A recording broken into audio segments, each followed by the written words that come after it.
Bismillahirrahmanirrahim. Ramadan Mubarak. Assalamu alaikum. Welcome to the Healthy Muslim in Ramadan. There's a Latin term, mens sana in corpore sano. That means healthy mind in a healthy body. The Christians may have been the forebears of Muslims, but it's very clear that the Muslims learnt from the Christians, and the attention to the peace of the mind and the trouble that some people have when they get upset in grief, in anger, in anxiety, in depression, in the different states of mind that make people feel ill at ease. It is clearly understood that these states of mind are associated with illness, and that mind-body principle was not only practiced by the early Christians and the Jews before them, but it was fundamental to Islamic medicine. No physician would dream of interpreting the symptoms of his patient before knowing who he was talking to in the totality of his personality. But how do we know who we are, and how do we come to be that person who is I? What is the self, and where is the soul? I went to a conference in America once, in New York, and it was called The Self from Soul to Brain. Very interesting title, implying very clearly that who you perceive yourself to be has some contribution from the neurological investment of your brain. What is this in terms of its capacity, which can be genetic, inherited intelligence, inherited talents, and so on. We know this is very important. But also the sense of self has a spiritual dimension, has a soul. And how does the one affect the other? The self is poised in between these two dimensions. I deeply regret that at this conference, that balance was not maintained, because there was a nervousness among the physicians and among the psychologists and among the different people, neurophysiologists, sociologists who were making a contribution. There was a nervousness of discussing anything that had to do with the spiritual principle.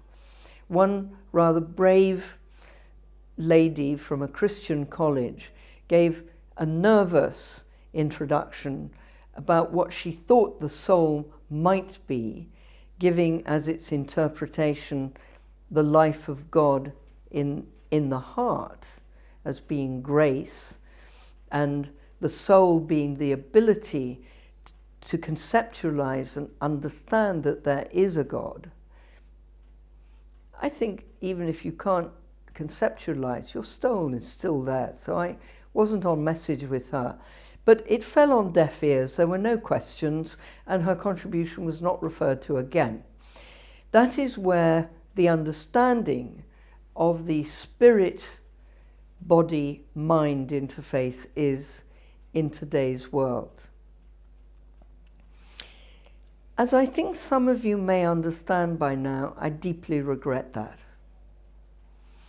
I think the dimension of spiritual understanding is essential to the concept of the self, of who am I. But the two are interdependent. I had spoken about an experiment in a psychiatric unit where people who came in with a multiplicity of depression, obsessional disorder, hallucinations, anxiety, whatever, they were asked a question on admission: do you believe in God? If so, how do you conceive him? What is your view? And when they left, they were asked the same questions, and again 6 months later. And depending on their psychological recovery, their image of their God changed. In a Hadith Qudsi, it says, Allah says, I am as you think me to be. In other words, I can only exist in your imagination in a limited way. You cannot know who I am. But if your personality is at ease, is in balance, you will have a different understanding of who I am, and you will be able to engage in an easier way in your spiritual life. The early healers attended to the depressions, the anxieties, and the troubles of the people who were physically sick or who were psychologically sick. They attended to their grief as a grief which was human, not necessarily in its spiritual dimension. They also attended to it in its human dimension. So the psychologists, there are many schools of psychology, there are many ways by which people try to contribute to the understanding of how do I know who I am. And as the early Islamic thinkers knew, it's very complicated. I know myself, first of all, because of my generic inheritance and mental capacity. Secondly, I know myself for the 5 years where I can't remember what happened, but I had an input from my parents and from the environment in which I was brought up as a very young child. That environment might have been harsh. That environment might have been loving. In my case, I was lucky. I was loved. Some children are abandoned. Some children are brought up well and then suddenly and abruptly lose their parents in war. What happens? They become silent. They don't move. They don't run. They don't speak. They curl up on the floor. It's called the fetal position. They resort to being a baby, which is the last time they can remember being secure and safe. It's an instinct. It's universal across all cultures. So terrible trauma can happen to you before you even knew what happened. And as you reach consciousness, consciousness being around about the age of 5, I mean, you're certainly very vital and very real and a very definite individual by that time, but you won't remember it. So your informed consciousness starts around 4 to 5. And then multiple influences control you. Where do you live? How much nutrition have you? Who looks after you? Is it your mother? Is it your granny? Are you able to play them away from each other? Is one harsh with you, the other kind? What is your culture and tradition? All of these things form your sense of who you are. An African person in a village has their own culture. An aristocratic English person has theirs. They're not the same. But the human that is produced as a result of that has their own equanimity and balance because of what they understand of their environment. No psychologist can interpret anything that happens until he understands the totality of that dimension. And it's part of the skill of the psychologist to uncover buried memories of pain, of grief, of trauma, of abuse, which the person may have shelved, but is now affecting their adult or later life. That's the skill of the psychologist, to help the person to be a confident, happy person who wakes up knowing that they can make a contribution to this world, that they have a song to sing, that they are loved and can love, and that there is a point to them being on this planet. That's psychology. There is no spiritual dimension in that study, because they're not telling the person what to do with their life. They're merely shepherding the resources that will enable optimal functioning. I've used similes of motor cars.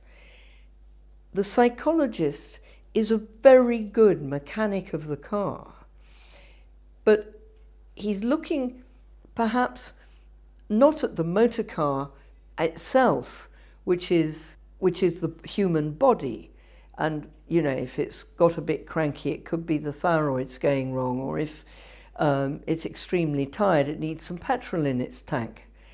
What the psychologist is looking at is the driver.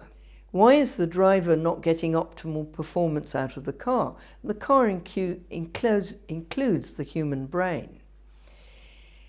Mens sana in corpore sano. We need the balance between mind and body.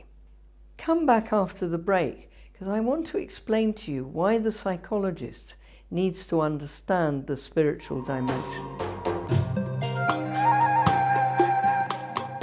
Welcome back. Any psychologists who may be listening may now find what I'm going to say deeply controversial, because there is very little understanding of the spiritual dimension necessary for the full development of the human personality. When I say very little, I don't mean none. And I'm very glad to see that the spiritual traditions are now being welcomed in the field of psychology, and there are some rigorous and good studies being done. I've been offered a PhD thesis recently, and it's extremely interesting. Unfortunately, what I see is that there tends to be an insistence on one faith dimension rather than another, and that belongs to religion, which is not the same thing as what I'm talking about, which is the ultimate fitra. Spirituality, meaning that the human personality has to understand himself in the context that he is a created being, responsible to get the best out of all the talents he's been given, and to be accountable to his Lord. The spiritual dimension of psychology applies to everyone, those with religion, any religion, and those with no religion, because there is powerful spirituality within people who perceive themselves not to have a religion, but their spirituality is beauty. Their spirituality is healing. Their spirituality is love. Don't tell me that is not the path of Allah, whether they know it or not. Allah manifests himself not necessarily in the conscious preoccupation of our intellectual pursuit of religion, but in our deepest instincts to do good and to reverence each other and to reverence the creation. Political movements are founded by people who don't mention religion, but they've been set up to protect the earth. They are doing the work of Allah. They are deeply spiritual. They may not pray, and they may not know that they are doing anything that has anything to do with anybody's religion. And they'd probably be horrified to be told that they are. But the concept of spirituality in psychology has to be broadened, because one of the problems that happens in religion when it comes to the personality development is that religion is associated with moral values, and you may have to interfere or perhaps discuss some of the problems in religious upbringing which have resulted in harm to the personality of the person you find coming to you. The person might be depressed or anxious. They might have deep shame. And you find that they have deep shame associated with guilt to do with sexuality. They have been told that the natural expression of their sexuality in sleep shows that they are a deeply wicked and dreadful person, and God will send them to hell. This is natural physiology. A child can't help it. But some religions love to have control, especially control of the darker side of someone, to make someone feel guilty and awful and bad. Of course, Allah is a judge. Of course, Allah can punish. We know these are names of Allah, but they are overwhelmingly influenced by His mercy and His love. Man is made to fail. Religion can make him feel subhuman, a homunculus, a worm and no man, because he has done what he was born to do, to fail. When we fail, when we sin, we must cast ourselves on the mercy of Allah and help ourselves to do better, to avoid that sin in the future. So, as a child develops moral values, those moral values will be part of the culture of his time, and religion may be part of that culture. It may be a force for good, it may, I regret to say, be a force for bad. So the psychologist must be patient and understanding of the totality of where the person has come from. I was troubled. I had a psychoanalysis. It was very interesting. I came to psychoanalysis depressed. I was looking for love in all the wrong quarters. There's a lovely there's a lovely song about that. It's sad. And it personified what my life was at that time. I was making many mistakes. I didn't understand why I was making those mistakes, and I needed help to understanding. I was intelligent. I was doing really well in terms of my profession. I was emotionally illiterate. You can be intelligent and illiterate at the same time very easily. Currently, I'm spiritually illiterate, but I'm trying to acquire literacy. I'm getting that. But it's taken me until my later years to understand the real dimension of spiritual literacy and spiritual wisdom, and to learn them in my own heart. But returning to my psychoanalysis, my analyst was lovely, a wise man. I only discovered after he died that he was an atheist, or professed to be an atheist. I clearly came to him a Catholic. I clearly came to him with a religious and spiritual dimension, which was very important to my life.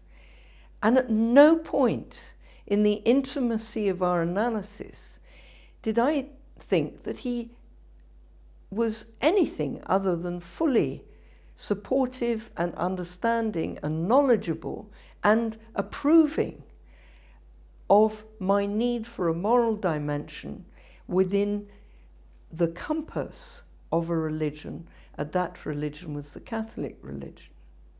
But somewhere along the line of the analysis, something quite sweet happened. I was trying to work out how this healing of analysis happened. What was it that he was uncovering, which was helping me to be calmer, helping me to be less irritable, helping me to be more confident, helping me to see things as they were and not as I wanted them to be, and many other mistakes that I was making. And somehow it was working. I didn't know how the medicine was working. I was trying to analyze it. So I said to him, I think I understand now how psychoanalysis works. When you're a baby, you don't know what's going on. You have no memory before the age of 5. And from 5 onwards, you're guided. Other people are pulling your strings and telling you what to do, and you follow them because you love them. You want to please them. You haven't got your own will and your own judgment independently. And you assume that what you are given is perfect. Of course your parents are perfect. Of course everything that's happening to you is as it should be. And you don't know that you're actually living a nightmare. I was sent to boarding school at 5½. I saw my parents once a year. Paid people look after me in the holidays. They were very good to me. They were very sweet. I remember many of them with gratitude. But they weren't my parents. They didn't know me. I went to a school where I was one of a group of children. I had to behave like one of the group. I'll tell you a secret. I didn't. I was what's called naughty. If there was something I could do to make the nuns miserable, I did it. With relish, with vigor, and with delight. That is healthy. That is called the child's instinct for the self.